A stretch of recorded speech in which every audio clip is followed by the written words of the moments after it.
ময়না হত্যাকাণ্ডের সন্দেহভাজন দুইজন আসামি যে মসজিদে লাশ পাওয়া গেছিল, মসজিদের ইমাম এবং মুয়াজ্জিন দুইজনকে 5 দিনের রিমান্ডের জন্য তদন্তকারী কর্মকর্তা গতকাল আবেদন করে। মক্তবের ফলাফান এখানে বাজে দুইবার মক্তব হয়, একটা উপরে একটা নিচে। তো উপরে যে পড়ায় বর্তমানে ঢাকা আছে প্রায় 3 দিন যাবত। পরে এই মক্তবের উপরে ফলাফান আইসে আয়া হুজুর ডাকতেছে যে হুজুর এখানে একটা পাগলা মেয়ে পড়ে আছে। তবে এইটা আমার মেয়েরে আমার আপন মানুষের মধ্যে করছে। আসিয়ার মতন আরেকটা ঘটনার সাক্ষী হলো বাংলাদেশ। এটা কোনো বাড়িতে নয়, এটা হচ্ছে মসজিদের 2 তলার ছাদে সেই মেয়ের লাশ পাওয়া গিয়েছে। এটা যশোর নয়, এটা হচ্ছে ব্রাহ্মণবাড়িয়া। মেয়েটার নাম হচ্ছে ময়না। ময়না হচ্ছে 5ম শ্রেণীতে পড়তো, কিন্তু তার বাবা প্রবাসে থাকে। মেয়ের ভালো রাখার জন্য, মেয়েকে ভালো এক জায়গায় বিবাহ দেওয়ার জন্য বাবা প্রবাসে গিয়েছে। প্রতিদিন বাবার সাথে কথা হয়, কবে আসবা, কিন্তু বাবা এবার ফিরে এলো ময়নার লাশ দেখার জন্য।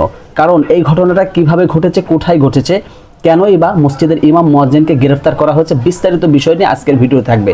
তাই রিকোয়েস্ট করছি না টেনে সম্পূর্ণ ভিডিওটি কন্টিনিউ করবেন এবং ভিডিওটি অবশ্যই বেশি বেশি করে সর্বোচ্চ শেয়ার করবেন, যাতে করে সঠিক তথ্যটা, সঠিক বিষয়টা সবাই জানতে পারে। কারণ মসজিদের ছাদে যখন লাশ পাওয়া গিয়েছে, এই মসজিদে 2টা মক্তব হয়, একটা উপরে একটা নিচে। যে উপরে মক্তব করে সে 3 দিন যাবত হচ্ছে ঢাকায়, অর্থাৎ ব্রাহ্মণবাড়িয়া থেকে ঢাকায় আসছে। কিন্তু ওখানে যখন ছেলে মেয়ে মক্তবে যাওয়ার পরে উপরে গিয়েছে, তখন দেখে যে একটা মেয়ের লাশ। মুয়াজ্জিনকে ডাক দিয়েছে। পরে মুয়াজ্জিনকে ডাক দেওয়ার পরে মুয়াজ্জিন যে দেখে লাশ, ইমাম সাহেবকে ডাক দিয়েছে। ইমাম সাহেব দেখে তার পরিবারকে খবর দিয়েছে।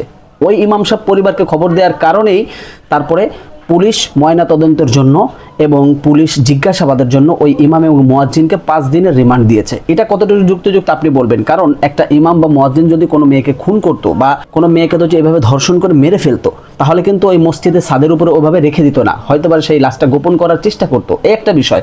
তারপর যাই হোক, জিজ্ঞাসাবাদের জন্য নিতে পারে, রিমান্ড দিয়েছে, এটা আসলে যুক্তিযুক্ত নয়। তারপর যে আসামি তার অবশ্যই ফাঁসি হওয়া উচিত। কিন্তু ময়নার বাবা কি বলেছে?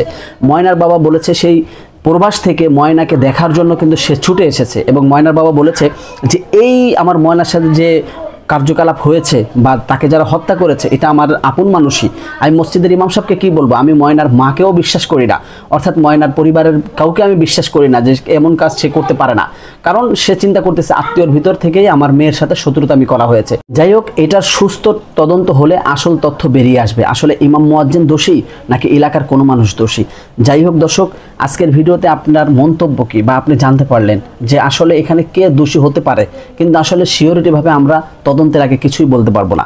যাই হোক, এই তদন্তের পরে যে ময়নার সাথে কে বা কারা এই সমস্ত কার্যকলাপ করেছে, সেটা নিয়ে নতুন একটা ভিডিও নিয়ে আসবো ইনশাল্লাহ। কিন্তু এই পর্যন্ত এটাই সঠিক যে ইমাম মুয়াজ্জিন যদি খুন করতো, তাহলে কিন্তু ময়নার পিতামাতাকে তারা লাশ দেখে যে খবর দিত না, তারা কিন্তু ওই লাশটা গোপন করার চেষ্টা করতো। এখানে আর একটা বিষয়। এবং ময়নার বাবা কিন্তু নিজেই বলতেছে যে এখানে ইমাম মুয়াজ্জিনের কোনো দোষ আমি দিচ্ছি না, কিন্তু তার পরিবারের আপনজনকেও সে বিশ্বাস করে না যে আমার মেয়ের সাথে এমন কাজ করতে পারে না। কারণ সে বাবা একটা বিষয় তুলে ধরেছে যে তাদের সাথে, আমার মেয়ের সাথে অনেক কথোপকথন, শত্রুতা থাকতে পারে, সেই কারণে তারা করতে পারে। যাই হোক, কিন্তু এর সুষ্ঠু বিচার হয়ে তাদের ফাঁসি হওয়া উচিত। যদি ইমাম মুয়াজ্জিন হয় বা এলাকার কেউ হয়, ফাঁসি হওয়া উচিত। তাহলে দ্বিতীয়বার এরকম ময়নার মতন ছোট বাচ্চার আর জীবন দিতে হবে না।